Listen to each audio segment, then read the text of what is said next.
ಸ್ನೇಹಿತರೆ ನಮಸ್ಕಾರ. ನ್ಯೂಸ್18 ಡಿಜಿಟಲ್ಗೆ ಸ್ವಾಗತ. ನಾನು ಕಾರ್ತಿಕ್. ಕೆಪಿಸಿಸಿ ಅಧ್ಯಕ್ಷ ಸ್ಥಾನಕ್ಕೆ ಸತೀಶ್ ಜಾರಕಿಹೊಳಿ ಸಾಕಷ್ಟು ಸರ್ಕಸನ್ನು ಮಾಡ್ತಾ ಇದ್ದಾರೆ. ಈಗಾಗಲೇ ಸಿಎಂ ಸಿದ್ದರಾಮಯ್ಯನವರು ಸತೀಶ್ ಜಾರಕಿಹೊಳಿ ಅವರ ಹೆಸರನ್ನು ಬಿಟ್ಟು ಬೇರೆ ಇನ್ನಿಬ್ಬರ ಹೆಸರನ್ನು ಸೂಚಿಸಿದ್ದಾರೆ ಅಂತ ಹೇಳಲಾಗ್ತದೆ. ಹಾಗಾದರೆ ಇದಕ್ಕೆ ಕಾರಣ ಏನು? ಸತೀಶ್ ಜಾರಕಿಹೊಳಿ ಅವರನ್ನು ಬಿಟ್ಟು ಸಿದ್ದರಾಮಯ್ಯನವರು ಯಾಕೆ ಬೇರೆ ಇಬ್ಬರನ್ನ ಹೆಸರನ್ನ ಸೂಚನೆ ಕೊಟ್ಟಿದ್ದಾರೆ? ಇದರಲ್ಲಿ ಹಿಂದಿರುವಂತಹ ಮರ್ಮ ಏನು? ಇದೆಲ್ಲವನ್ನು ನಿಮಗೆ ಈ ವಿಡಿಯೋದಲ್ಲಿ ತಿಳಿಸ್ತಾ ಹೋಗ್ತೀನಿ. ಪ್ರಮುಖವಾಗಿ ಈಗಾಗಲೇ ನಾಯಕತ್ವ ಬದಲಾವಣೆ ಆಗಿದೆ.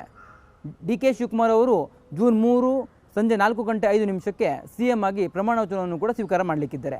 ಆ ಸಂದರ್ಭದ ನಂತರದಲ್ಲಿ ಡಿ.ಕೆ. ಶಿವಕುಮಾರ್ ಅವರು ಕೆಪಿಸಿಸಿ ಅಧ್ಯಕ್ಷ ಸ್ಥಾನಕ್ಕೆ ರಾಜೀನಾಮೆಯನ್ನು ಕೂಡ ಕೊಡಲಿಕ್ಕಿದ್ದಾರೆ. ಅದು ಅವತ್ತೇ ಕೊಡ್ಬೋದು ಅಥವಾ ಒಂದು 15 ದಿನ ಅಥವಾ ಒಂದು ತಿಂಗಳ ನಂತರವಾದರೂ ಕೊಡ್ಬೋದು. ಆದರೆ ಈಗಿರುವಂಥದ್ದು ಕೆಪಿಸಿಸಿ ಹುದ್ದೆಯನ್ನು ಯಾರು ಅಲಂಕರಿಸ್ತಾರೆ ಅನ್ನುವಂಥದ್ದು. ಡಿ.ಕೆ. ಶಿವಕುಮಾರ್ ಅವರ ನಂತರದಲ್ಲಿ ಸತೀಶ್ ಜಾರಕಿಹೊಳಿ ಅವರು ಪ್ರಬಲ ಆಕಾಂಕ್ಷಿಯಾಗಿದ್ದರು. ಆದರೆ ಅವರಿಗೆ ಈಗ ಕೆಪಿಸಿಸಿ ಸ್ಥಾನ ಸಿಗೋದಿಲ್ವಾ ಅನ್ನುವಂಥ ಪ್ರಶ್ನೆಗಳು ಸಹಜವಾಗಿ ಉದ್ಭವ ಆಗ್ತದೆ. ಇದಕ್ಕೆ ತಕ್ಕಂತೆ ಬೇರೆ ಬೇರೆ ಬೆಳವಣಿಗೆಗಳು ಕೂಡ ಆಗ್ತಾ ಇದೆ. ಇವತ್ತು ಡಿ.ಕೆ. ಶಿವಕುಮಾರ್ ಅವರು ಒಂದೊಮ್ಮೆ ಈ ಒಂದು ಹುದ್ದೆಯನ್ನು ತ್ಯಜಿಸಿದ ನಂತರದಲ್ಲಿ ಅದಕ್ಕೆ ಯಾರಾಗಬೇಕು, ಜಾತಿ ಸಮೀಕರಣ ಮೂಲಕವಾಗಿ ಯಾರನ್ನು ಆ ಒಂದು ಸ್ಥಾನದಲ್ಲಿ ಕುಳಿಸಬೇಕು ಅನ್ನುವಂಥ ಲೆಕ್ಕಾಚಾರಗಳು ಒಂದು ಕಡೆ ಇತ್ತು.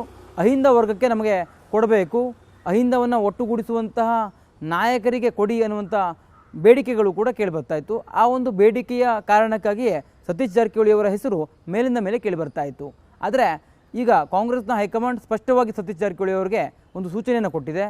ಯಾವುದೇ ಕಾರಣಕ್ಕೂ ಒಬ್ಬ ವ್ಯಕ್ತಿಗೆ 2 ಹುದ್ದೆಯನ್ನು ಕೊಡೋದಿಲ್ಲ ಅನ್ನುವಂಥದ್ದು.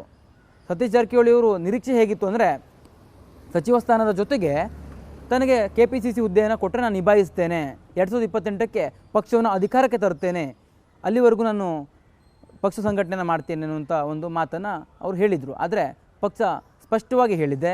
ನಿನ್ನೆ CLP ಸಭೆಯ ಬಳಿಕ ಸತೀಶ್ ಜಾರಕಿಹೊಳಿ ಅವರು ಕೆ.ಸಿ. ವೇಣುಗೋಪಾಲ್ ಅವರನ್ನು ಹಾಗೂ ಸುರ್ಜೇವಾಲಾ ಅವರನ್ನು ಭೇಟಿ ಮಾಡ್ತಾರೆ. ಆ ಒಂದು ಭೇಟಿಯ ಸಂದರ್ಭದಲ್ಲಿ ಅವರು ತಮ್ಮ ಮನವಿಯನ್ನು ಮಾಡಿಕೊಳ್ತಾರೆ. ಆದರೆ ಸ್ಪಷ್ಟವಾಗಿ ಕಾಂಗ್ರೆಸ್ನ ಉಸ್ತುವಾರಿಗಳಾಗಿರುವಂಥ ಸುರ್ಜೇವಾಲಾ ಮತ್ತು ವೇಣುಗೋಪಾಲ್ ಅವರು ಸ್ಪಷ್ಟವಾಗಿ ಹೇಳಿದ್ದಾರೆ ಸತೀಶ್ ಜಾರಕಿಹೊಳಿ ಅವರಿಗೆ, ಯಾವುದೇ ಕಾರಣಕ್ಕೂ 2 ಹುದ್ದೆಯ ನಿರೀಕ್ಷೆಯನ್ನು ನೀವು ಮಾಡಬೇಡಿ. ಒಂದು ಕೆಪಿಸಿಸಿ ಹುದ್ದೆ ಬೇಕು ಅಂತಂದರೆ ನೀವು ಈ ಸಚಿವ ಸ್ಥಾನವನ್ನು ಬಿಡಬೇಕಾಗತ್ತೆ. ಇದು ಕಾಂಗ್ರೆಸ್ನ ನಿಯಮ ಇರೋದು ಹಾಗೆ.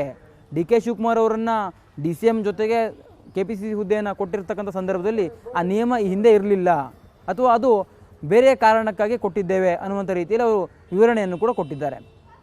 ಆದರೂ ಸಹಿತ ಸತೀಶ್ ಜಾರಕಿಹೊಳಿ ಕೊನೆಯ ಹಂತದ ಪ್ರಯತ್ನಕ್ಕೆ ಈಗ ಇಳಿದಿರುವಂಥದ್ದು. ಡಿ.ಕೆ. ಶಿವಕುಮಾರ್ ಅವರು ಯಾವಾಗ ಸಚಿವ ಸ್ಥಾನದ ಪಟ್ಟಿಯ ಜೊತೆಗೆ ಹೈಕಮಾಂಡ್ ನಾಯಕರನ್ನ ಭೇಟಿ ಮಾಡೋದಕ್ಕೆ ನಾಳೆ ತೆರಳುತ್ತಾರೆ ಅನ್ನುವಂಥ ವಿಚಾರ ಗೊತ್ತಾಯಿತು.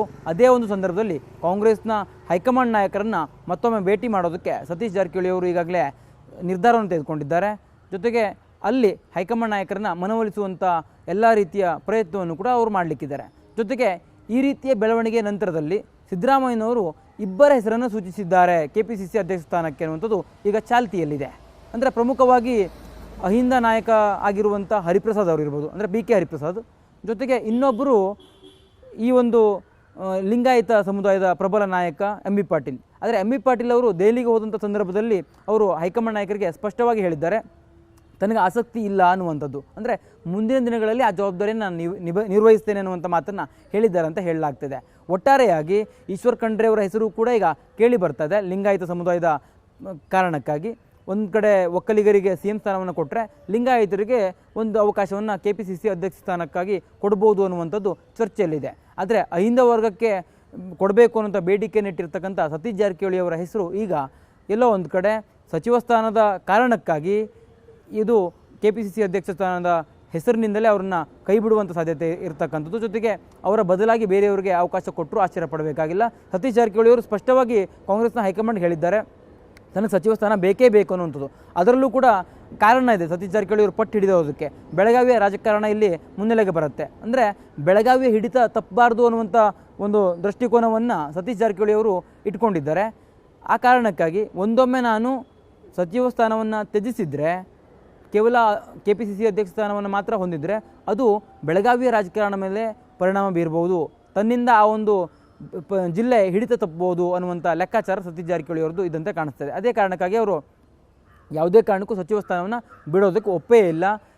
ಈಗಾಗಲೇ ಅವರ ನಿರ್ಧಾರವನ್ನು ಹೈಕಮಾಂಡ್ಗೆ ಸ್ಪಷ್ಟಪಡಿಸಿದ್ದಾರೆ. ಜೊತೆಗೆ ಸಚಿವ ಸ್ಥಾನದ ಜೊತೆಗೆ ನನಗೆ KPCC ಅಧ್ಯಕ್ಷ ಸ್ಥಾನವನ್ನು ಕೂಡ ಕೊಡಿ ಅನ್ನುವಂಥ ನಿಟ್ಟಿನಲ್ಲಿ ಅವರು ಪ್ರಯತ್ನವನ್ನು ಮಾಡೋದಕ್ಕೆ ಮುಂದಾಗಿದ್ದಾರೆ. ಅದೇ ಒಂದು ಕಾರಣಕ್ಕಾಗಿ ನಾಳೆ ದೆಹಲಿಗೂ ಕೂಡ ಅವರು ತೆರಳಲಿಕ್ಕಿದ್ದಾರೆ. ಒಟ್ಟಾರೆಯಾಗಿ ಜಿಲ್ಲೆಯ ಹಿಡಿತವೂ ಕೂಡ ಇರಬೇಕು, ಜೊತೆಗೆ ಪಕ್ಷದ ಚುಕ್ಕಾಣಿಯೂ ಕೂಡ ನನ್ನ ನೇತೃತ್ವದಲ್ಲಿ ಇರಬೇಕು ಅನ್ನುವಂಥ ನಿಟ್ಟಿನಲ್ಲಿ ಅವರು ಚಿಂತನೆಯನ್ನು ಮಾಡಿಕೊಂಡಿದ್ದಾರೆ. ಜೊತೆಗೆ 2028ರಲ್ಲಿ ಚುನಾವಣೆಯನ್ನು ಎದುರಿಸೋದಕ್ಕೆ ಅಹಿಂದ ಸಮೀಕರಣದ ಮೂಲಕವಾಗಿ ಚುನಾವಣೆಯನ್ನು ಎದುರಿಸಬಹುದು ಅನ್ನುವಂಥ ಲೆಕ್ಕಾಚಾರವೂ ಕೂಡ ಸತೀಶ್ ಜಾರಕಿಹೊಳಿ ಹಾಕ್ಕೊಂಡಿದ್ರು. ಅದೆಲ್ಲದರ ನಡುವೆ ಡಿ ಕೆ ಶಿವಕುಮಾರ್ ಅವರ ಜೊತೆಗೂ ಕೂಡ ಇತ್ತೀಚೆಗೆ ಸತೀಶ್ ಜಾರಕಿಹೊಳಿ ಅವರ ಬಾಂಧವ್ಯ ವೃದ್ಧಿ ಆಗ್ತದೆ. ಈ ಹಿಂದೆ ಅವರು ಸಿದ್ದರಾಮಯ್ಯನವರ ಜೊತೆಗೆ ಯಾವ ರೀತಿಯಾಗಿ ಕಾಣಿಸ್ಕೊಳ್ತಾ ಇದ್ರಲ್ಲ, ಅದೇ ರೀತಿಯ ಒಂದು ಒಡನಾಟ ಈಗಿದ್ದಂತೆ ಇಲ್ಲ.